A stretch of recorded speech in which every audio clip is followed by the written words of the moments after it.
따라서 여러분은 마음의 허리를 졸라매고 정신을 맑게 하십시오. 예수 그리스도께서 나타나실 때에 여러분에게 가져다 주실 은혜의 전적으로 희망을 거십시오. 순종하는 자녀로서 여러분은 예전에 몰랐을 때 품었던 욕망에 맞추어 살지 마십시오. 오히려 여러분을 불러주신 거룩하신 분을 따라 여러분 자신들도 모든 행실에서 거룩해지십시오.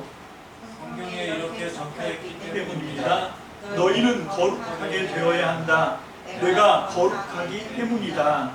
겉모습을 보고 사람을 차별하지 않으시고 저마다 한 일을 따라 심판하신 분을 여러분이 아버지라고 부르며 기도드립니다. 그러므로 여러분은 이 땅에 몸부쳐 사는 시간 동안 두려운 마음가짐으로 처신하십시오. 아시다시피 여러분은 여러분의 조상에게서 넘겨받은 헛된 행실에서 풀려났습니다. 그런데 그리 된 것은 썩어 없어질 것, 곧 은이나 금을 통해 된 것이 아닙니다. 오히려 귀한 피, 곧 흠도 없고 티도 없는 어린 양 같은 그리스도의 피를 통해 된 것입니다. 그리스도께서는 세상의 기초가 놓이기 전에 이미 되셨는데 여러분 때문에 시간의 마지막 때에 나타나 보이시게 되셨습니다. 여러분은 그분을 통해 하나님을 믿는 사람들입니다. 하나님은 죽은 사람들 가운데서 그분을 일으켜 살리시고 그분에게 영광을 주셨습니다. 그래서 여러분의 믿음과 희망은 하나님께 있습니다. 여러분은 진리에 순종함으로 여러분의 영혼을 깨끗하게 하였고 꾸밈없이 형제자매를 사랑하기에 이르렀습니다. 그러므로 깨끗한 마음으로 서로 끊임없이 사랑하십시오. 여러분이 다시 태어난 것은 썩는 씨가 아니라 썩지 않는 씨로부터 된 일입니다. 곧 살아있고 계속 남아있는 하나님의 말씀을 통해서 된 일입니다. 따라서 모든 생명체는 풀과 같고 생명체의 온갖 영광은 풀의 꽃과 같다. 풀은 마르고 꽃은 떨어진다. 다 같이요. 그러나 주님의 말씀은 영원히 남아있다. 이것이 여러분한테 좋은 소식으로 전해진 그 말씀입니다. 아멘. 기도합시다. 할렐루야. 주님 감사합니다. 오늘도 8월 둘째 주 주님 예배를 드리는 중에 너무 감사하게도 오늘도 우리에게 생명의 말씀을 들려주시니 감사합니다. 하나님, 우리가 준비된 심령으로 하나님의 말씀을 갈급하게 사모하오니 오늘 시간 간절히 주님의 진리의 말씀을 앙망하는 성도들에게 하늘문 활짝 여시고 하나님 능력의 말씀으로 생명의 말씀으로 진리의 말씀으로 우리의 허기진 영혼을 충만하게 채워라 하여 주시옵소서. 전폭을 주님의 뜻에 맡기옵고 주님의 말씀께 맡깁니다. 오늘 시간도 성령님 각 사람의 심령 가운데 운행하여 주셔서 교통하여 주셔서 우리의 어리석음에도 불구하고 하나님의 진리의 말씀을 잘 깨닫는 역사가 말씀을 전하는 자나 받는 모든 성도들에게 피차간에 은혜만 될 수 있도록 은총을 베풀어 주시옵소서. 전폭을 주의 말씀께 의지합니다. 감사드리옵고 예수님 이름으로 축복하며 기도합니다. 아멘. 할렐루야. 아멘. 우리가 이 베드로전서 말씀을 함께 지금 나누고 있는데 이 베드로전서 말씀을 이해하는데 우리가 좀 많이 어려움을 겪는 이유 중에 하나가 뭐냐면 이 레위기를 몰라서 그래요. 여러분 지금 갑자기 뜬금없이 베드로전서가 레위기의 말씀을 끌고 들어옵니다. 그것도 레위기 19장 2절. 여러분 레위기가 27장까지 있는데요. 그 레위기 19장 2절이 레위기 말씀의 가장 핵심 본문이다. 이렇게 해도 과언이 아닙니다. 그 레위기 19장 2절 말씀 먼저 우리가 한 목소리로 봤습니다. 다 같이 시작. 이스라엘 사람들의 온 무리에게 말해 주어라. 너희는 거룩하게 되어야 한다. 나 여호와 너희의 하나님이 거룩하기 때문이다. 아멘. 여러분, 이 그 레위기의 말씀에서 이 거룩하게 되어야 한다. 우리가 이 레위기에 있는 그 말씀 한 절, 이 19장 2절 이걸 지금 베드로전서가 그대로 받아와가지고 이 16절이죠. 16절 베드로전서 1장 16절 다 같이 봅니다. 시작. 성경에 이렇게 적혀 있기 때문입니다. 너희는 거룩하게 되어야 한다. 내가 거룩하기 때문이다. 자, 조금 전에 우리가 읽었던 레위기 19장 2절하고 똑같은 말씀이잖아요. 자, 이거를 베드로전서가 왜 갑자기 레위기의 말씀을 끌고 들어왔을까? 이 레위기를 대충 이렇게 살펴보면 뭐 우리가 아는 대로 레위기를 딱 뚜껑을 열면 여러분 이 레위기가 좀 농담을 우스갯소리를 좀 해보면 성경 읽기를 하는데 가장 힘든 코스가 레위기라고 그러잖아요. 내 위기다. 그래서 레위기 이건 그냥 제가 지어낸 농담이고요. 그것처럼 사람들이 레위기의 말씀을 되게 힘들어해요. 왜 그런가 하면 레위기가 도대체 어떤 배경에서 어떤 의도로 이게 기록되어 있는지 이런 걸 잘 모르고 그냥 거기에 있는 글자, 거기에 있는 이 문맥, 거기에 있는 글자가 전달하는 내용 이런 걸 읽으니까 이게 계속 반복되거든요. 첫 번째로 보면 1장부터 5장까지 우리가 흔히 그렇게 얘기하는데 5가지 제사에 대한 그 소개가 나와요.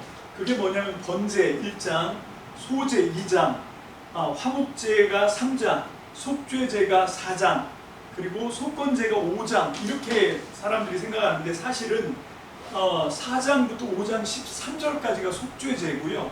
그러니까 더 이게 치고 나간 거죠. 아마 이 장절을 구분하시는 분들이 이걸 잘 몰랐던 것 같아요. 안 그랬으면 5장 13절까지를 4장으로 해서 딱딱 떨어지게 했을 건데 이게 좀 헷갈리긴 해요. 읽어보면 이게 속죄제인지 속건제인지 좀 헷갈려서. 근데 면밀히 살펴보고 앞뒤 문맥을 따라 공부를 해보면 4장 1절부터 5장 13절까지가 속죄제의 내용입니다. 그리고 5장 14절에서 또 5장 마지막 절이 아니라 6장 7절까지 속건제가 또 치고 들어가죠. 근데 이 앞에 있는 1장부터 6장 7절까지 이 5대 제사를 설명하고 있는데 이 번제, 소제, 화목제, 속죄제, 속건제 이 제사가 1장부터 6장 7절까지가 누구에게 맞춰져 있냐면 제사자 중심으로 맞춰져 있어요. 그러니까 내가 지금 뭔가 하나님과의 관계가 껄끄러워. 내가 뭔가 죄를 진 것 같아. 그래서 이 죄를 하나님 앞에서 털고 가야 돼. 그게 번제를 드려야 되는 내용인지 아니면 소제인지 아니면 화목제인지 속죄제인지 속건제인지 거기에 맞는 규정에 따라서 내가 이 제사를 하나님께 양이나 소나 염소나 뭐 비둘기나 이런 걸 가지고 아니면 고운 곡식 가루나 이런 걸 준비해서 하나님께 가지고 나가야 되는 그 사람들, 제사자 이 사람들을 중심으로 해서 6장 7절까지 5대 제사를 나누어서 설명을 하고 있습니다. 자, 그런데 이 한 번으로 끝난 게 아니라 이게 다시 반복이 돼요. 그래서 이 6장 7절까지 5대 제사를 쫙 설명을 했는데 다시 이제 6장 8절부터 13절까지 번제를 또 설명을 해요. 그런데 이때는 뭐냐면 제사자 중심이 아니라 제사장 중심이에요. 자, 요 순서를 잘 보셔야 돼요. 왜 레위기에서 먼저 제사자에게 이 5가지 제사를 설명하는 본문이 먼저 나왔냐면 이게 주기 때문에 그래요. 그러니까 제사에서 제사장이 중심이 아니라 누가 주라고요? 제사를 드려야 되는 제사자가 중심에 서야 돼요. 오늘날 이걸 적용해 보면 우리가 지금 예배를 드리잖아요. 예배를 드리는데 뭐 대형 교회 같은 데 가보면 얼마나 그럴듯합니까? 진짜 기가 막힌 악기, 뭐 관현악단 이런 게 총동원되고 또 유명한 가수들 같은 뭐 소프라노, 테너 뭐 이런 아주 성악 전공한 분들 이런 분들이 목소리만 들어도 그냥 이 엄숙하고 신앙심이 막 절로 나올 것 같고 그렇게 기가 막힌 프로들이 예배를 막 하고 또 돈이 많으니까 또 예배 환경이나 이런 것들을 무대나 이런 것들을 잘 꾸며요.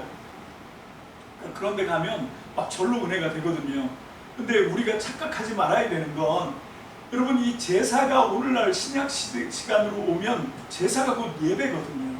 그 예배의 중심은 그 예배를 집례하는 목사나 아니면 그 예배를 주도하는 어떤 뭐 성가대나 아니면 여러 가지 예배를 돕는 어떤 사람들이 주가 아니라 누가 중심이냐면 여러분 각자가 이 예배의 주인공이 되셔야 돼요. 여러분, 이 제사가 뭐 하는 겁니까? 자기가 죄를 지어서 자기가 하나님 앞에 그 문제를 해결해야 돼요.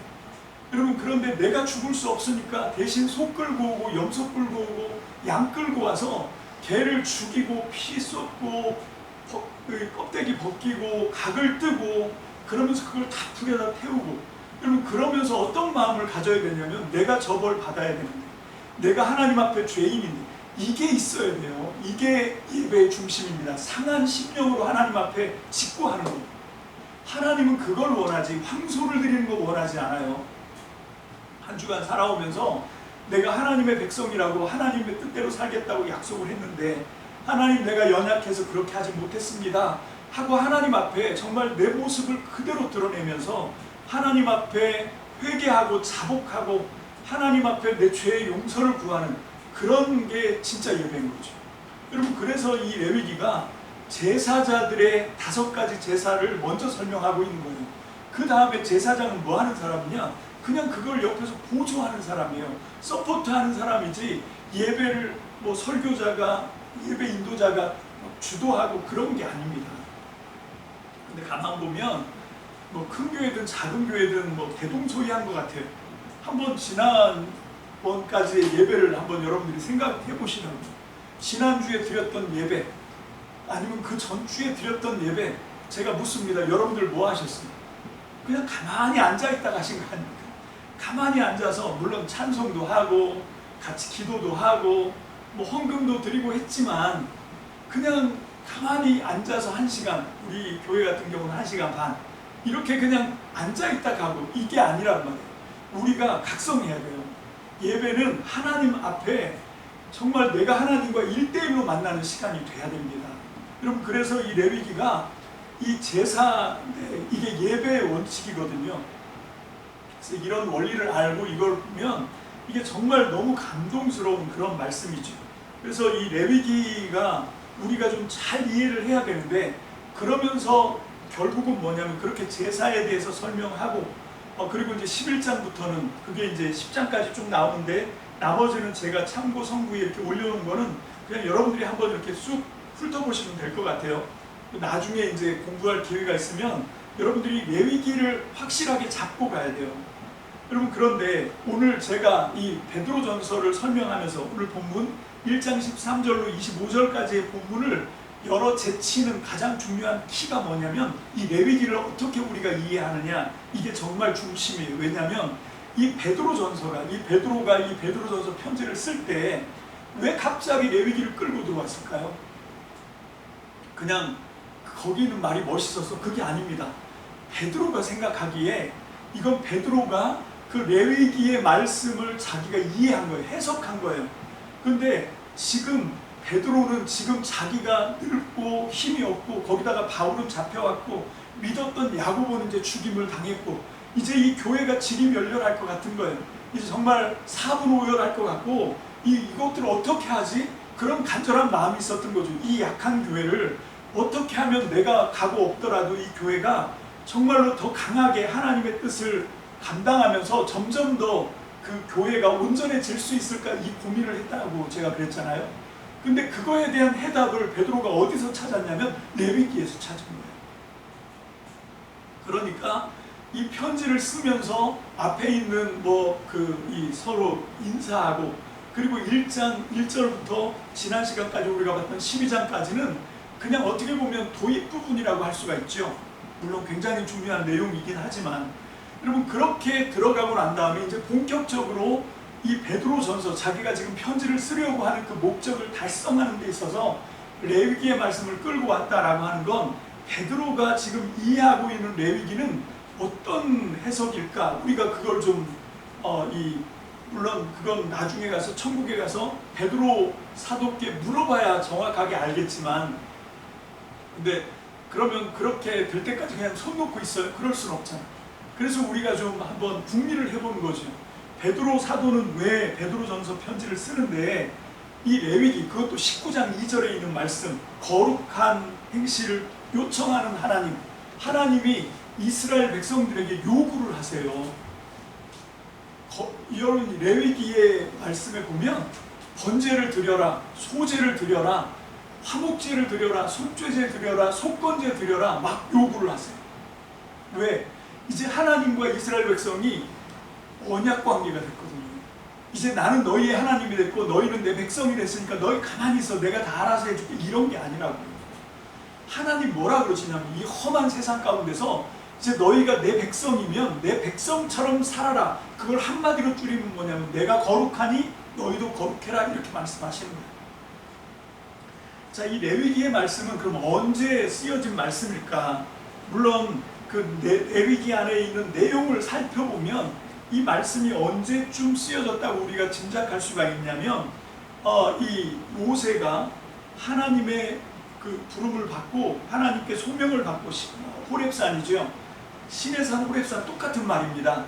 근데 이걸 이제 빠르게 구분하죠. 호렙산이라고 하는 건 이 모세가 하나님과 처음에 이제 하나님 나라 백성들을 불쌍히 여겼어요. 그래서 자기 동족을 불쌍히 여겨서 이 노예로 살고 있는 이집트의 종노릇을 하고 있는 내 동족을 어떻게 하면 구출해낼 수 있을까 하고 자기의 모든 걸 던졌어요. 여러분 이 사람은 이집트 파라오의 궁궐 안에 있었던 사람이고 다음 파라오가 될 수 있는 그런 가능성이 열려 있었던 그게 모세의 운명이었거든요. 근데 이거를 자기 동족을 구하는 것과 바꿔버린 거예요. 그래서 결국은 이집트의 범죄자가 돼서 거기서 이제 쫓겨가죠. 그래서 도망을 쳐서 어디로 가냐면 미디안 광야로 가거든요. 그럼 그게 언제냐면 모세가 40살이 됐을 때, 40살이 됐을 때 자기 동족을 구출해내려고 하다가 결국은 이 살인자가 되고 그리고 이제 도망자가 되죠. 그렇게 해서 무려 40년 동안 미디안 광야에서 그냥 양이나 돌보고 양치는 그런 목동으로 80세가 되었습니다. 정말 인생의 황금기죠. 가장 중요한 시간인데 거기서 40년 허송세월한 거잖아요. 그렇게 했던 모세를 하나님이 호렙산 떨기나무 가운데서 부르신 거죠. 어쩌면 모세는 그 떨기나무를 보면서 저게 나랑 같은 그런 어떤 동병상련 그런 어떤 느낌을 받지 않았을까, 그런 생각을 좀 해봐요. 다 말라버렸어. 이제 아무 볼품이 없어. 물기 하나 없이 바짝 마른 그 떨기나무에 불이 붙은 거예요. 그래서 이제 저 떨기나무 큰일 났겠구나 하는데 이상하게 불은 활활 타는데 떨기나무는 어떻게 사라지지 않고 그런 신기한 광경을 보죠. 그래서 야, 너무 신기하니까 가까이 가서 볼까 하고 가다가 거기서 하나님의 음성을 듣습니다. 모세에게 찾아오신 하나님이 내 백성을 구출해내라 이렇게 말씀하시죠. 그러니까 모세가 못합니다. 그때 그 속으로 말은 안 했지만 제가 그 속마음을 독심술로 한번 읽어보면 모세가 그랬을 것 같아요. 아니 그러면 40년 전에 좀 도와주지. 40년 전에는 완전히 나몰라라 하다가 왜 이제 다 늙어 빠져서 저렇게 떨기나무처럼 물기 하나 없이 다 말랐는데 아무 소망이 없는데 이제 와서 나보고 그 막중한 40살에도 안 됐는데 80 먹은 노인네가 그걸 어떻게 한다고. 하나님이 지팡이를 들려주세요. 그리고 내가 너와 함께 하겠다. 그리고 여러 가지 이적들을 베풀 수 있도록 하나님이 함께 하시는 기적과 능력들을 보여주시죠. 그리고 이제 등을 떠밀어서 안 간다고 하는데 엉덩이를 걷어차서 결국은 이제 정말 가기 싫은데 하나님이 감고 나셔서 어쩔 수 없이 떠밀려서 이제 거기를 가게 되죠. 그게 이집트로 간 모세잖아요. 그래서 모세가 거기서 드디어 10가지 재앙을 통해서 정말 천신만고 끝에 자기 백성을 구출해내는데 성공한단 말입니다. 그렇게 해서 출애굽 이제 430년 노예 생활하다가 거기서 탈출하는 그때가 언제냐면 6월절이 되는 바로 그 날이죠. 그래서 6월절이 바로 이스라엘의 첫 출발입니다. 그래서 6월절을 하면서 이제 이 달을 너희의 첫 해로 삼아라. 그래서 그게 이제 출애굽 원년이 된 거예요. 그래서 거기서 그 출애굽 원년 1월 1일 날 이 막 그 급하게 반죽을 제대로 부풀리지 못한, 거기에 누룩을 넣어야 되는데 누룩 넣지 않은 그런 무교 반죽을 어깨에 둘러매고 그리고 그냥 이 유월절에 잡았던 양고기 그냥 서서 구워 먹고 허리띠 띠고 겉옷 입고 이제 출발할 준비 다 하고 그냥 서서 급하게 유월절 식사를 하고 그리고 거기서 나왔습니다. 430년 만에 드디어 이제 이집트를 탈출한 거죠. 탈출해가지고 이스라엘 백성과 함께 시내산에 도착할 때까지 걸린 시간이 3달 걸렸어요. 그래서 그 19장 1절에 보면 3달 만에 드디어 시내산에 도착을 하죠. 그리고 이제 거기서부터 그 시내산을 떠난 게 언제냐? 민수기 10장 11절 이걸 한번 다 같이 볼까요? 민수기 10장 11절입니다. 시작. 시작. 둘째 해 둘째 달 스무째 날에 구름이 여호와께서 머무시는 증언의 천막 위로 올라갔다. 자, 그러니까 3월 1일 날 시내산에 들어왔다가 원년 3월 1일 그 다음에 2년 출애굽 제2년 2월 20일 날 그 이 시내산에서 이제 출발해 떠나가는 거죠. 그러니까 딱 1년에서 한 열흘 빠지는 거예요.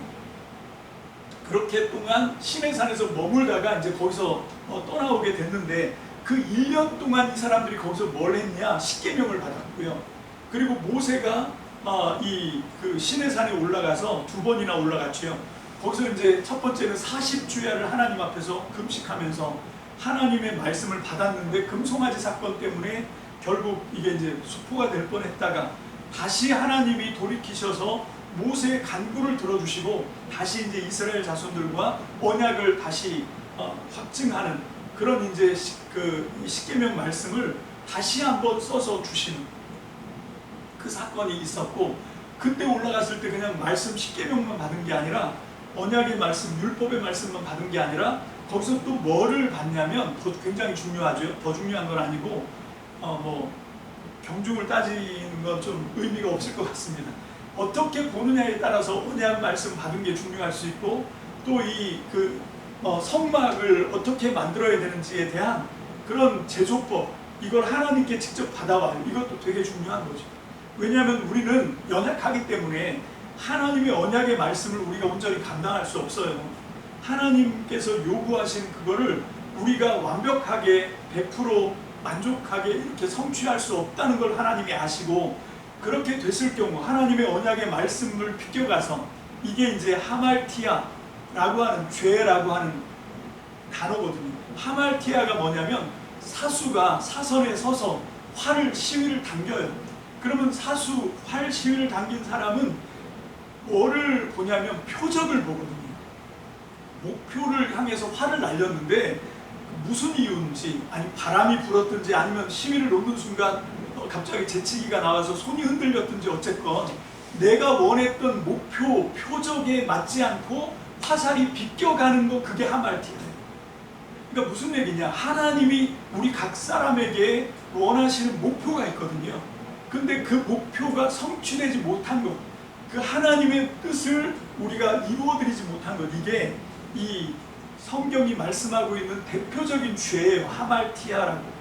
그래서 그게 이제 이 이스라엘 백성들에게 있거든요. 하나님이 십계명 말씀을 주셨지만 그 목적을 성취할 수 없어요. 그래서 우리는 빗나갈 수밖에 없어요. 그래서 하나님의 표적을 우리가 못 맞추게 되면 어떻게 하냐? 그걸 위해서 하나님이 성막을 짓고 거기서 제사를 드려서 우리의 죄 문제를 해결하신, 그게 이 성막을 만드는 거잖아요.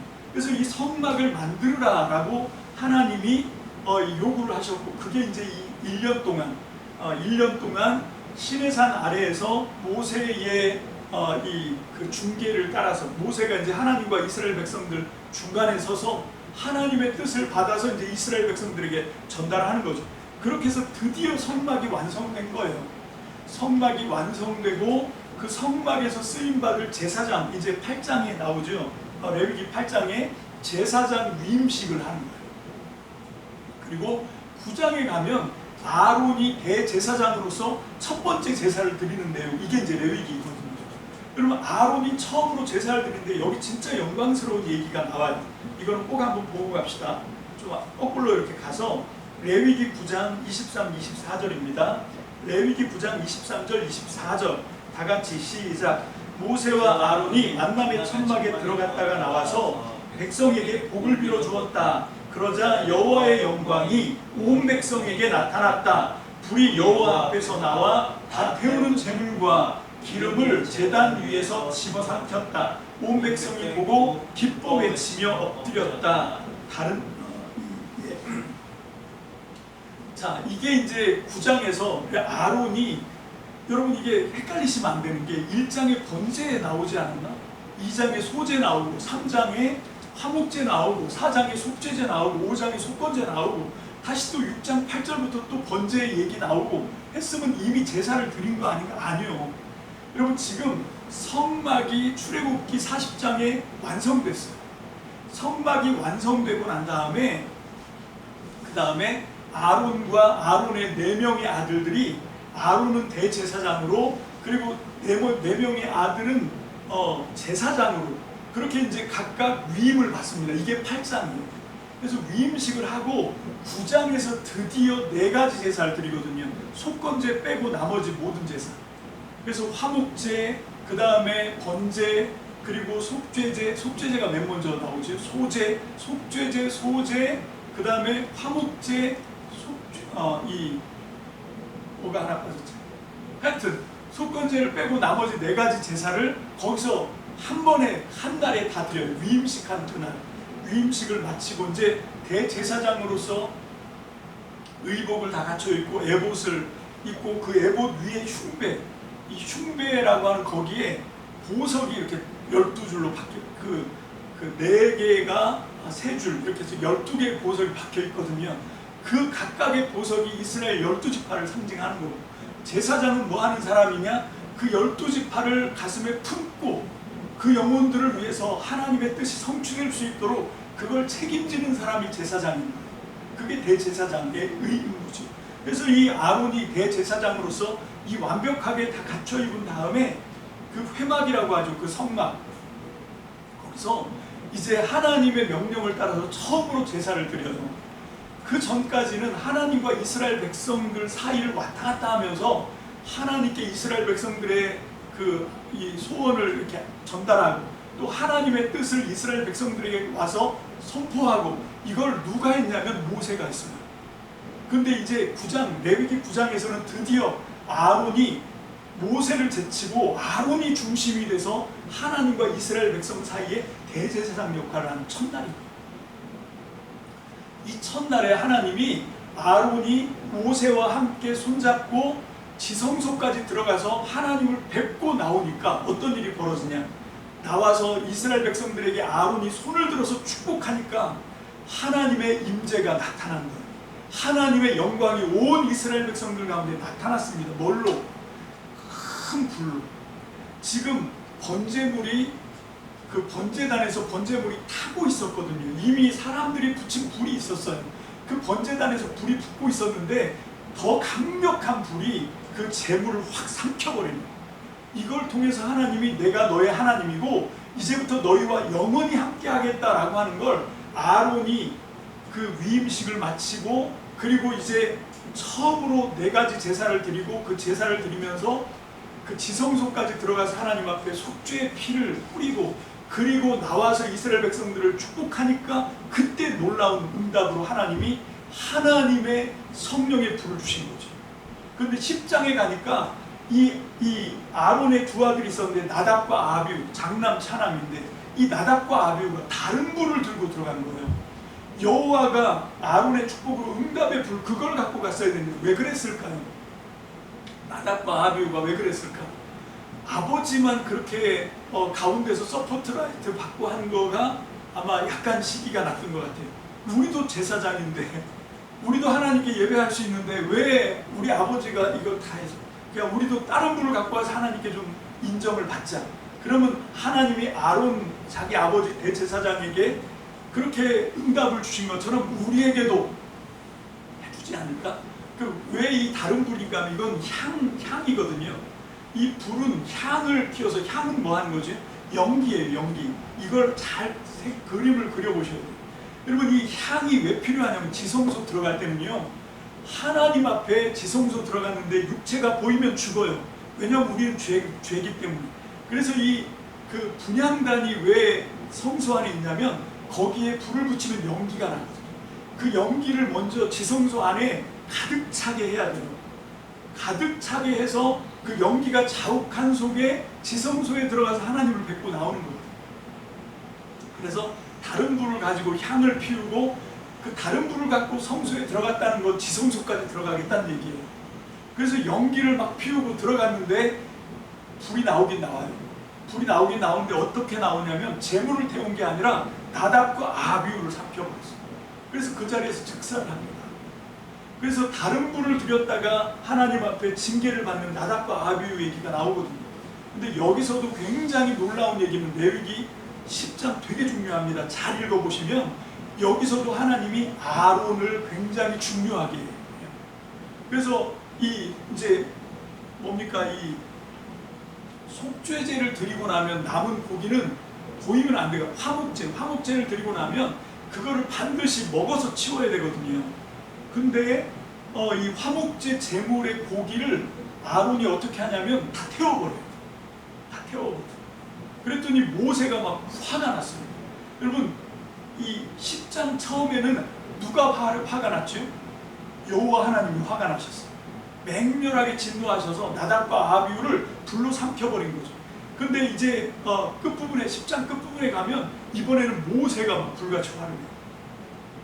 그래서 자기 조카 두 사람, 왜냐하면 자기 형한테는 차마 형한테는 화를 낼 수가 없는 거예요. 근데 이게 죄송합니다, 당구 용어를 해서 쓰리 쿠션인 거죠. 그러니까 쿠션을 통해서 사실은 아론을 공격하는 거예요. 아니 왜 내가 먹으라고 했는데 그걸 먹지 않고 니들 마음대로 그거를 불살라서 없앴냐? 왜 하나님이 나에게 명령하신 걸 너희가 왜 그대로 순종하지 않았냐? 하고 막 남은 두 이다말과 아므람한테 막 화를 내는 거예요. 그러면서 막 화를 내니까 아론이 탁 들고 나와요. 나오면서 뭐라 그러냐면 우리가 속죄제를 드렸는데도 나답과 아비후가 저렇게 되지 않았냐. 그러니까 우리가 어떻게 될지 알고 그거를 우리가 마음대로 하냐. 그래서 다 태웠다 이렇게 얘기하니까 하나님이 누구 손을 들어주냐면 아론 손을 들어줘요. 모세가 그 말에 설득이 돼요. 아, 그럴 수도 있겠구나. 이건 뭔가 하면 하나님이요 우리들의 형편과 처지를 굉장히 긍휼하게 배려하신다. 이거를 잘 보여주고 있는 거예요. 여러분, 이러면서 이제 10장까지가 딱 나오고 이제 11장이 이렇게 쭉 나오거든요. 자, 이게 레위기에 제가 좀 잠깐 곁길로 가서 이 레위기 말씀이 너무 중요하기 때문에 이거는 알면 알수록요 성경 전체를 확 꿰뚫어 볼 수 있는 기가 막힌 말씀이고, 여러분 이 레위기가 모세 오경 중에도 왜 가운데 있냐면 제일 중요하니까 그런 거예요. 그래서 이 레위기를 중심으로 해서 창세기를 보고 신명기를 보고 그 다음에 출애굽기를 보고 민수기를 보고 이렇게 해석하는 이거예요. 그래서 이 유대인들도 자식이 태어나면 말을 가르칠 때 맨 처음에 들려주는 게 레위기 말씀이에요. 얘들은 엄마 아빠 이 말을 보고 말을 따라하는 게 아니라 엄마가 무릎팍에 앉혀놓고 품에 안고 레위기 말씀을 계속해서 아이한테 들려줘요. 그럼 애들이 그 레위기의 말씀을 들으면서 입이 열린 말문이 틔우는, 그렇게 하는 이유가 뭐냐면 이 레위기의 말씀을 정확하게 붙들어야 돼요. 아마 베드로도 유대인이니까 그런 경험을 했겠죠. 자, 이제 조금 더 어려운 단계로 들어갑니다. 그럼 레위기, 우리가 알고 있는 그 레위기라고 하는 27장까지는 레위기는 언제 쓰였을까요? 아니 지금까지 자기가 쭉 설명해놓고 그 시내산에서 1년 동안 있으면서 성막 만들었고 거기서 5가지 제사 어떻게 해야 되고 제사장은 어떻게 위임받고 제사장은 또 어떤 역할을 하고 또 이제 하나님의 백성으로 정결하게 부정과 정한 것 어떻게 구분하고, 그리고 19장에 가면 내가 거룩하니 너희도 거룩하라고 말씀하시고 하나님의 것을 우리가 인식하고, 이게 이제 레위기의 전체 스토리거든요. 자, 이게 1장부터 27장까지 완벽한 꼴을 갖춘 거는 제가 볼 때는 그때가 아닌 것 같아요. 그럼 모세는 이때 이 책을 썼을까? 물론 성경에 기록하라 이렇게 나와 있지만 제가 한번 물어볼게요. 여러분, 이때는 언제냐면 지금부터 3,500년 전이거든요. 이때 모세가 책을 쓰면 그거를 보고 읽을 줄 아는 사람이 몇 명이나 될 것 같아요? 장정만 60만 나왔는데 그 사람들 중에 히브리어를 책으로 쓰면 그걸 읽을 수 있는 사람이 얼마나 될까요? 여러분, 이게 주전 800년 전, 요때가 이제 솔로몬 시대거든요. 솔로몬 끝나고 이제 남북 왕조가 갈리고 요때 요 시기쯤 돼야, 그때쯤 돼야 이제 그 이 기록하는 장치, 그게 이제 양피지 가죽에다가 글을 쓰거나 아니면 점토판에다가 글자를 찍어서 붓거나 이런 방식으로 하는 그런 것들이 횡행하지, 그 전 단계는 다 뭐냐면, 좀 어려운 얘기입니다. 양해하고 들으세요. 그 전 단계는 다 부전전승이에요. 옛날 사람들은요, 왜냐하면 글을 하는 사람들이 없어요. 그러니까 사람들은 다 뭐냐면 이야기식으로 전달하고 그걸 그냥 듣고 외우는 거예요. 외워서 또 전달하고 또 전달하고, 아비가 자식에게, 자식이 또 자식에게, 그러면서 이게 부전전승이 되는 거거든요. 그렇게 했는데 이거를 기록해야 될 필요가 있던 시대가 있었어요. 그게 언제일 것 같습니까? 그게 언제냐면 주전 587년에 남유다까지가 망해요.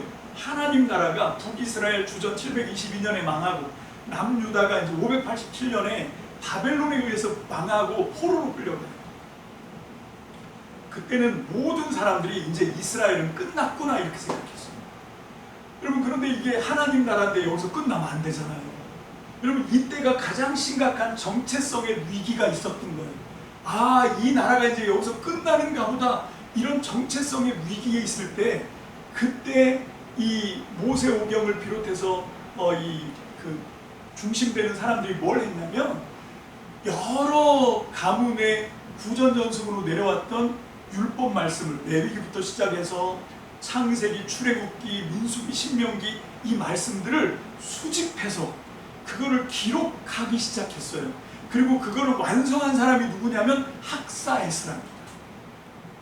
그거를 완성해가지고 한 100 몇 년 뒤에, 느헤미야보다는 한 10 몇 년 빨리 이 율법 말씀을 기록한 걸 가지고 우마차를 끌고, 그리고 이제 이스라엘에 합류를 해요. 이 사람이 이제 2차 귀환을 한 거거든요. 그리고 마지막 느헤미야가 혼자 단신으로 시종 하나 끌고 3차 귀환을 합니다. 그 전에 이제 1차는 이 스룹바벨과 이 여호수아, 예수아라고 하죠. 여호수아, 이 제사장 여호수아와 스룹바벨, 이 두 사람이 이제 포로를 끌고 들어온 거예요. 이게 바벨론에서 포로 귀환이거든요. 자, 그런데 거기서 이제 그때 드디어 이 말씀들을 다 기록해 갖고 왔는데, 학사 에스라가 이걸 했을까요? 왜 율법의 말씀을, 예언의 말씀을 왜 수집해서 이걸 기록했을까요? 왜 그랬냐면, 지금 한 줌도 안 되는 사람들이 다시 옛 고토 예루살렘 이스라엘로 돌아갔는데, 저 사람들이 과연 정말 꺼져가는 그 이스라엘의 명맥을 다시 회복할 수 있을까? 이 고민을 한 거예요. 그게 과연 가능할까? 지금 하나님 나라가 여기서 명맥이 끊어질 수도 있는데, 이제 하나님 나라가 여기서 문을 닫을 수도 있는데, 여기서 샤타를 내릴 수도 있는데, 이거를 어떻게 회복해서 하나님 나라를 재건할 수 있을까? 하나님 나라를 이어받을 수 있을까? 이 고민을 학사 에스라가 하는 거예요. 그런데 거기에서 이 사람이 어디에서 답을 찾았냐면, 하나님의 말씀에서 답을 찾았어요. 이게 이제 누구죠? 이사야 말씀에 있는 걸 또 이 베드로 전서가 끌고 들어오는데, 그 이사야 말씀에 있는 말씀을 끌고 들어온 게 뭐냐면 23절 24절이죠. 베드로 전서 23절 24절 25절까지 다시 한번 우리가 함께 받들어 읽겠습니다. 시작. 여러분이 다시 태어난 것은 썩는 씨가 아니라 썩지 않는 씨로부터 된 일입니다. 곧 살아있고 계속 남아있는 하나님의 말씀을 통해서 된 일입니다. 따라서 모든 생명체는 풀과 같고 생명체의 온갖 영광은 풀의 꽃과 같다. 풀은 마르고 꽃은 떨어진다. 그러나 주님의 말씀은 영원히 남아있다. 이것이 여러분한테 좋은 소식으로 전해진 그 말씀입니다. 이거를 누가 확실하게 믿었냐면, 이사야도 그렇게 하나님께 예언의 말씀을 받았고, 지금 포로로 끌려왔는데 이사야가 보기에도 이 백성이 과연 살아남을 수 있을까? 이 이스라엘 하나님 나라 백성이 다시 회복할 수 있을까? 다시 재건할 수 있을까? 지금 자기 하나님이 주신 땅에서 끌려와서 포로로 살고 있는데 이 백성이 과연 다시 돌아가서 하나님 나라를 다시 이어받을 수 있을까? 그러고 이사야도 머리 싸매고 고민하고 있는데 하나님이 그래 풀은 마르고 꽃은 떨어지지, 너희가 그렇게 자랑했던 예루살렘은 영원히 망하지 않고 하나님의 나라는 문을 닫지 않는다 이렇게 생각했는데 망했잖아. 포로로 끌려왔잖아. 이제 끝난 것 같잖아. 근데 이걸 계속 지탱하는 건 풀이 아니야, 꽃이 아니야. 풀과 꽃이 이걸 계속하는 게 아니라 뭐가? 풀은 말랐지만 꽃은 영광을 다하고 떨어졌지만 여호와의 영원히 살아있고 영원히 존재하는 하나님의 말씀이 임하면 이거는 다시 회복될 수 있어. 이 말씀을 여기 끌고 들어온 거예요. 학사 에스라도 똑같은 감을 받고 그래서 말씀을 수집해서 기록해가지고 올라가서 그 율법의 말씀을 강독하고 가르치기 시작한 거죠. 그래서 이스라엘 백성이 정말 기적같이 포로로 70년 끌려갔다 왔는데도 불구하고 하나님 나라를 재건할 수 있었던 이유가, 여러분 국가는 없어요, 나라는 없어요, 망했어요. 계속 속국으로 살면서 어떻게 하나님 나라가 회복됐냐면 하나님 말씀을 통해서 회복된 거예요. 그 중에 가장 핵심의 말씀이 뭐냐? 레위기라는 거예요. 레위기 말씀이 다 꺼졌던 이스라엘 명맥을 다시 인공호흡을 해서 다시 그 숨을 돌린 거죠. 여러분 사실 이게 우리가 살아있다고 하는 게 참 이게 기적이거든요. 사실은 우리가 살아있다고 하는 게 뭐냐면 들숨 날숨 그런 얘기 하잖아요. 그죠? 숨을 훅 하고 내쉬면 날숨이에요. 그 내쉰 숨을 어떻게 합니까? 다시 도로 끌어들여서 들숨으로 우리가 들이마실 수 있어야 사는 거거든요. 근데 어느 날이 되면, 이건 뭐 저도 그렇고 여러분도 그렇고 다 똑같거든요. 어느 날이 되면 그렇게 내뱉은 숨을 도로 들숨으로 빨아들일 수 없을 때가 올 거예요. 그때 우리 생명은 끝나는 거거든요. 그때 풀의 생명은 끝난 거고 꽃의 영광은 끝난 거예요. 그때 우리는 다 끝나는데, 그렇게 풀은 마르고 꽃은 시들어도 꽃은 떨어져도 하나님의 영원한 말씀이 있는 한, 할렐루야, 하나님 나라는 기적같이 이어진다는 거예요. 그걸 보여준 게 포로로 끌려갔다 돌아와서 하나님 나라를 다시 재건했던 그 역사거든요.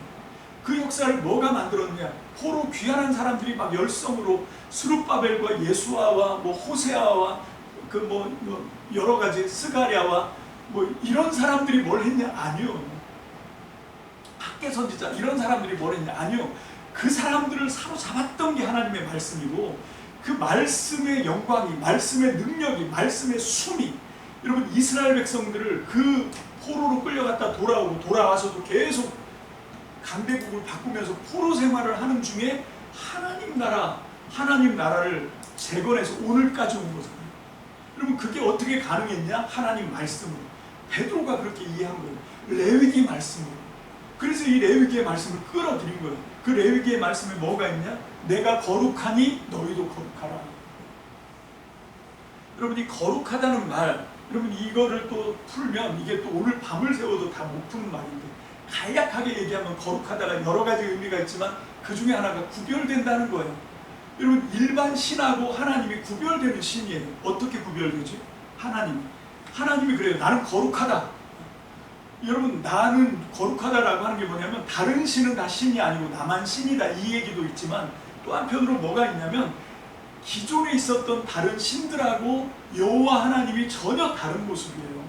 다른 신들은 다 어디에 있냐면 왕궁에 있어요.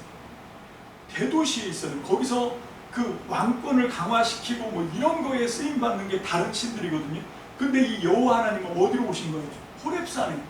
그것도 40살에 한번 자기 백성을 살려보려고 했다가 실패한, 다 늙어빠진 마른 그 떨기나무 같이 완전히 물기가 다 말라버린 것 같은 모세를 찾아오시잖아요.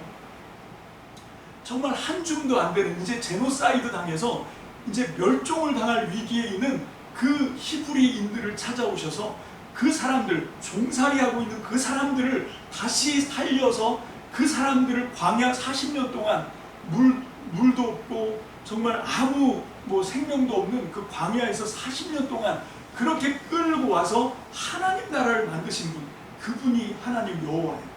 내가 거룩하니 너희도 거룩하라. 이게 무슨 얘기입니까? 여러분 로마서 12장 2절에 보면 우리는 세상의 흐름을 따르지 않고 거슬러 가는 사람이에요. 세상의 흐름을 거슬러 가는, 이게 거룩함이에요. 왜 우리가 그렇게 할 수 있냐? 하나님이 그렇게 하시니까. 여러분, 지난 시간에 우리가 구원이라고 하는 것, 구원이 뭐냐? 하나님의 뜻에 순종하는 거라고 그랬잖아요. 지금 그 하나님의 말씀에 순종하는 게 어떻게 하는 거냐면, 지금 너희가 보기에는 세상의 그런 어떤 흐름이나 이런 걸 보면 너희가 지금 곧 문을 닫을 것 같지. 이제 이스라엘은 이 초대교회는 이제 더 이상 명맥을 유지하지 못하고 예수님을 따르던 그리스도 교회는 이제 셔터를 내려야 될 것 같은 그런 위기 속에 있지. 근데 모세가 궁리해 보니까 이게 지금 처음이 아니에요. 언제 그랬냐면 유래가 많은 거예요. 거슬러 올라가면 한 700년쯤 전에, 700년은 아니네요. 한 500년쯤 전에 포로로 끌려갔다가 돌아왔던 그 사람들도 셔터 내릴 뻔했어. 하나님 나라 문 닫을 뻔했어. 근데 그때 학사 에스라가 하나님의 말씀을 기록해서 수집해서 가지고 와서 그 말씀으로 수문 앞에서 율법을 강론하니까 거기서 부흥의 역사가 일어났어요. 다시 살려냈어요. 이스라엘을. 하나님 나라를 다시 살려냈어요. 그 역사가 있었고, 또 거슬러 올라가면 430년 이집트에서 노예 생활했던 그 사람들, 이제 이집트를 탈출해서 시내산에 끌려 나왔는데 그 사람들 데리고 뭘 할 수 있어요? 근데 모세가 시내산에 올라가서 십계명 말씀 받고, 모세가 거기서 레위기의 말씀을 하나님께 받고, 그래서 그 레위기의 말씀, 모세오경의 말씀으로 이 백성이 다시 하나님 나라 백성이 되어서 거기서 죽었던 이 사람들이 다시 살아나서 아브라함의 뒤를 잇는 하나님 나라가, 하나님 나라의 꿈이 거기서 실현됐거든요. 여러분, 이게 성경의 역사인 거예요. 여러분, 이게 지금 베드로가 사모하는 그거예요. 지금 나도 이제 늙었고, 바울은 지금 옥에 갇혔는데 생사를 가늠하기 힘들고, 야고보는 죽었고, 이제 이 그리스도를 따르던 이 한 줌도 안 되는 이 사람들, 흩어져 있는 이 사람들, 나그네 같은 사람들, 정말 자기 한 목숨 입에 풀칠하기도 힘든 이 사람들이 어떻게 하나님 나라 명맥을 이어갈 수 있지? 어떻게 예수 그리스도의 하나님 나라를 어떻게 이 땅에서 실현할 수 있지? 아무리 그냥 인간의 눈으로 재보면 아무 소망이 없는 거예요. 포기할 수밖에 없는 그런 상황인데, 그때 이 베드로를 뭘로? 하나님은 레위기의 이 말씀, 뭘로? 이사야서의 이 전망으로 하나님이 내가 한다, 하나님의 말씀이 한다, 너희가 하는 게 아니다. 예수님이 말씀이 육신이 되어 오신 분이다. 너희가 하는 게 아니다. 하나님이 하신다. 이거를 깨닫고 다시 한번 각성을 한 거죠. 여러분, 그게 지금 여기 있는 이 본문을 이해하는 우리의 관점입니다. 여러분, 다시 한번 그런 관점으로 베드로전서 1장 13절로 25절 말씀을 통해서 여기서 우리가 그 말씀에 제대로 된 반응, 그 말씀에 제대로 된 응답을 한다는 게 어떻게 하는 거냐? 이 땅에서 우리가 어떤 삶을 살아야 된다는 거예요? 하나님을 따라 구별된 삶을 사는 거죠. 그게 거룩한 행실인 거예요. 그게 거룩한 행실. 이제는 절망하고 이제 끝났구나, 자포자기하고 그냥 우리 생긴 대로 살자, 우리 속에 있는 우리가 옛날에 갖고 있었던 육체의 욕망을 따라 살자, 이렇게 사는 게 아니라는 거예요. 왜? 우리는 죽어도 다시 사는 예수 그리스도의 부활의 정신을 이어받은 사람들이기 때문에, 우리는 우리의 어떤 능력이나 재주나 지혜로 이 땅에서 하나님 나라를 이끌어가는 사람이 아니라 하나님의 말씀에 사로잡혀서 불가능을 가능케 하시는 하나님의 말씀, 온 천하에 무에서 유를 창조하신 하나님의 말씀으로 하나님 나라가 일으켜 세워졌던 그런 여러 기적들을 우리가 지금 이어받은 사람들이기 때문에, 그래서 우리는 어떻게 해야 되냐? 우리가 바로 그 하나님의 말씀에 사로잡힌 사람들이라고 하는 그 증명이 뭐냐? 그 반증이 뭐냐? 그 근거가 뭐냐? 거룩한 행실이다. 여러분, 이 말씀을 오늘 우리에게 적용해 봅니다.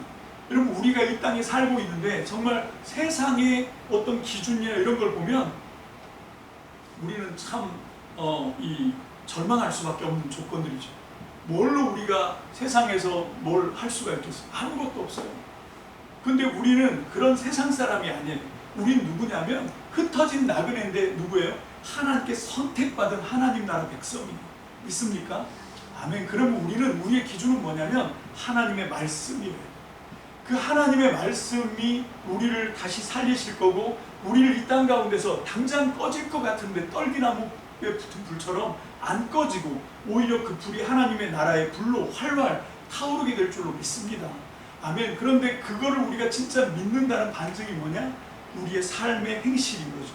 절망하거나 아니면 그냥 되는 대로 살거나 하는 것이 아니라 어떻게 하는 겁니까? 하나님의 말씀에 붙들려서 정말로 예수 그리스도처럼 그분이 살았던 것처럼 우리가 거룩한 행실로 우리가 예수님을 따르는 무리들이다 라고 하는 것들을 이 땅에서 우리가 증명하면서 살아야 되는 거죠. 그거를 지금 오늘 본문이 말씀하고 있는 거예요. 오늘 이 말씀을 통해서 저와 여러분들이 어떤 존재인가, 어떤 정체성인가 이거를 좀 깨닫게 되시기를 주의 이름으로 축복합니다. 시간이 많이 갔지만 여러분 오늘 이 본문의 말씀을 이 시대에 가장 잘 드러내는 게 뭘까 생각을 하다가 저는 요즘 선풍적인 인기를 끌고 있는 캐데헌이라고 그러더라고요. K-팝 데몬 헌터스라고 하는, 이게 6월 20일 날 출품한 거거든요. 미국에 있는 거의 재미 동포들이죠. 이 사람들이 주축이 되고 우리나라에는 뭐 유명한 배우 하면 월드 스타죠. 이병헌하고 또 김윤진 같은 그 우리나라의 그런 배우들하고 이 사람들이 이제 목소리, 이게 애니메이션이 거기에 이제 목소리를 실어서 한 건데 혹시 보셨습니까? 넷플릭스에서 지금 막 1위, 2위 뭐 이렇게 하던데, 여러분 지금 이게 놀라운 반응이 뭐냐면 전혀 문화가 다른 서양 뭐 외국에 있는 사람들이 이거를 보고 막 울어요. 펑펑 우는 걸 제가 봤어요. 그 젊은 애들이 이걸 보고 막 오열을 하고 막 하더라고요. 왜 그런가 하면 그 내용 안에 이게 또 스포일러를 할 수 있는 그런 게 있는데, 이게 어떤 건가 하면 완전 오리지널 우리나라의 문화, 우리나라의 전통 이런 것들을 끌고 들어왔지만 K-팝 음악은 지금 우리가 갖고 있는 그런 K-팝 음악이에요.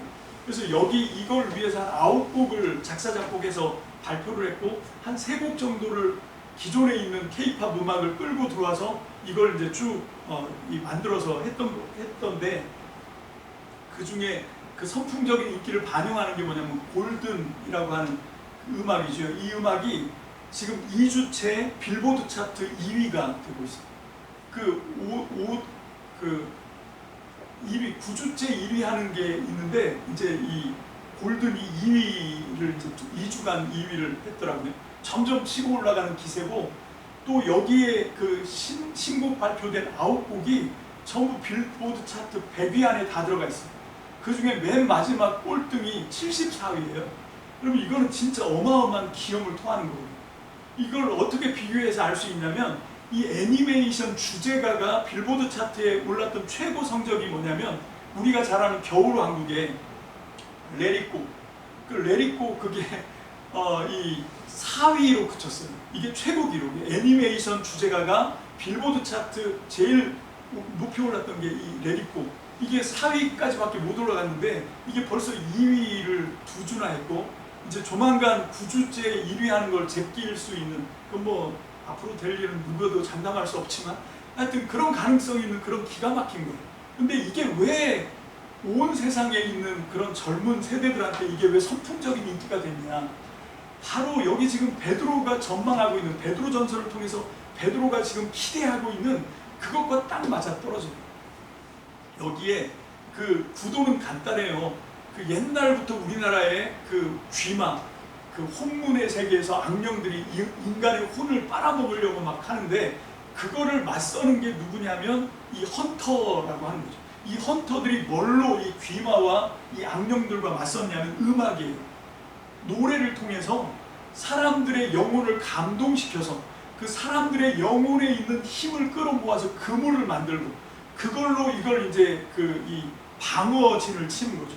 그렇게 해서 이 귀마들과 싸우는데, 근데 지금 시대에 이제 이 헌터로 뽑힌 사람이 바로 이 헌터릭스라고 하는 그 K-팝 아이돌 스타들, 그 여자 3명으로 돼 있는데 루미, 조이, 그리고 미라, 이렇게 3명이 이 결성되어 있는 헌터릭스라고 하는 이 음악인데, 겉으로는 그냥 K-팝 음악을 하고 있는 애들이야. 근데 실상은 얘들이 귀마와 맞서서 악령들을 퇴치하고 사람들의 혼을 구원해내고 뭐 이런 걸 하는 거거든요.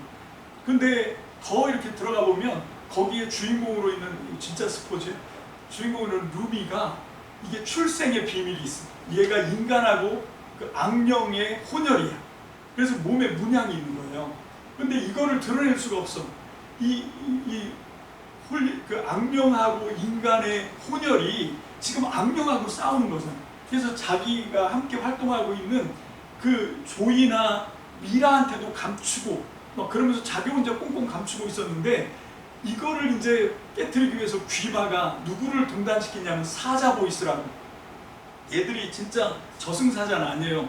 근데 젊은 그 귀마에게 장악된 귀마의 노예들인데 혼을 다 뺏기고, 그 중에 이제 진우라고 하는 애를 탑으로 해가지고 5명을 해서 그 남자 아이돌 그룹을 만든 거죠. 그래서 헌트릭스하고 이 사자보이스하고 서로 이렇게 맞상대하게 하는데, 그렇게 하다가 이 악령을 퇴치하고 이 애들하고 붙어서 싸우는 과정에서 진우가 이 루미의 비밀을 봐버려요. 그래서 얘 몸에 그 악령의 후예라고 하는 그 문양이 있다는 걸 알게 되고, 그래서 둘이가 또 이 썸을 타죠. 그렇게 하다가 귀마가 이 진우를 다시 한번 붙들어서 협박을 하는 바람에 얘가 이제 이 루미의 폭로를 하죠. 정체성. 얘는 혼혈이다. 얘는 악령의 피가 들어있고 그 문양이 있다. 하고 이제 그걸 폭로하는 바람에 이 헌터릭스가 팀이 깨질 정도의 위기에 놓여 있습니다. 그렇게 했는데 반전이 일어나요. 루미가 자기 있는 모습 그대로를 받아들이는 거예요.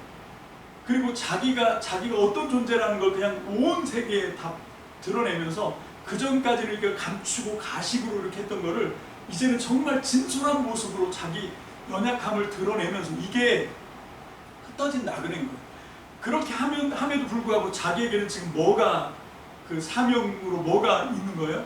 온 세상을 귀마와 악령으로부터 구원하라고 하는 헌터의 사명이 있는 거예요. 그 사명 하나에 붙들려서 자기는 그걸 감당할 수 있는 존재가 아니지만, 여러분 저는 이게 베드로 전서랑 딱 맞아 떨어진다고 생각하는 거예요. 지금 베드로 전서의 수신자들이, 여러분 이 사람들이 정통 유대인들이 아니에요. 이 사람들이 이방 사람들이에요. 정체성이 우리 같은 게 뭘 할 수 있어? 우리 같은 이런 아무것도 아닌 그런 것들이 어떻게 하나님 나라를 우리가 이어받을 수 있어? 그런 게 꼭 루미가 자기 자신을 그렇게 자기 자신의 정체를 혼란하게 생각했던 똑같은 거예요. 근데 그걸 어떻게 극복할 수 있습니까? 그 자기의 정체성이 아니에요. 자기가 만들고 자기가 지금 붙들고 있는 정체성이 아니라 어떤 거지?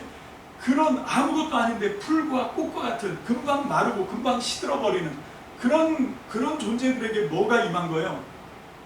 하나님의 말씀이 임하는 거죠. 그 하나님의 말씀이 임하니까 우리의 연약한 모습은 여전히 계속 있는 거죠. 그냥 나그네 같고 흩어져 있고 아무것도 아니고 뭘 할 수 있는 게 하나도 없는 것 같은 그런 존재인데, 하나님의 말씀이 그런 존재들에게 부어지니까 마치 호렙산에서 마른 떨기나무에 불이 붙으니까 하나님 나라를 만들어낸 것처럼 똑같은 원리가 계속 이어져서 베드로전서도 그걸 지향하고 있습니다. 오늘 이 본문의 말씀이 바로 이런 맥락에서, 이게 바로 정체성입니다. 여러분, 저와 여러분들이 이 말씀을 통해서 이 시대를 살아가면서 우리가 어떤 정체성을 붙들어야 하는가, 세상의 기준으로 상대적으로 비교하면서 그런 정체성에 시달리는 것이 아니라, 그래서 거기서 우리가 열등감을 느끼고 거기서 우울해지고 거기서 나는 아무것도 할 수 없어 자포자기한 것이 아니라, 하나님이 우리를 사로잡으시면 우리는 선택받은 존재라고 하는 세상이 감당할 수 없는 하나님 나라의 정체성을 가지고 다시 한번 일어서게 되시기를 주님의 이름으로 축복합니다. 축복합니다. 아멘. 이 베드로전서가 오늘 지금 저와 여러분들에게 다시 우리가 읽어야 될 이유가 뭐냐면 이것 때문에 그래요. 이것 때문에 우리는 지금 다 시들고 다 떨어진 꽃과 풀 같은데, 그런데 거기에 하나님의 말씀이 임하면, 영원히 살아계신 하나님의 말씀이, 전능하신 하나님의 말씀이 임하면 거기서 놀라운 역사가 일어납니다. 할렐루야. 아멘. 승리의 역사가 일어날 줄로 믿습니다. 저와 여러분들에게 임하실 하나님의 영광을 기대하면서 오늘 시간 이 말씀을 통해서 저와 여러분들에게 주신 하나님의 음성을 새기게 되시기를 주님의 이름으로 축복합니다. 아멘. 기도하겠습니다. 할렐루야. 주님 감사합니다. 그렇습니다. 주님, 세상 가운데서 우리를 바라볼 때, 상대와 비교해서 우리를 평가할 때, 하나님, 우리에게는 아무것도 드러낼 것이 없고 자랑할 것이 없고 정말 말 그대로 풀은 마르고 꽃은 떨어지는 하나님 그런 형국입니다. 그럼에도 불구하고 베드로가 정말로 그 당시에 무너져가는 그리스도 교회를 바라보면서 우리와 똑같은 절망, 똑같은 좌절, 똑같은 포기의 유혹 앞에서 하나님의 말씀, 그것도 레위기의 말씀, 이사야서의 전망, 이 말씀을 통해서 다시 회복됐던 것처럼 오늘 우리가 이 베드로전서 말씀을 통해서 다시 회복되기를 소망합니다. 다시 일어서기를 소망합니다. 그래서 영원히 마르지 않고 시들지 않고 떨어지지 않는 하나님의 나라 꿈을 꾸는 썩지 않는 씨가 하나님 우리 속에서 살아 역사하게 주님 축복해 주시옵소서. 감사를 드립니다. 예수님의 이름으로 축복하며 기도합니다. 아멘.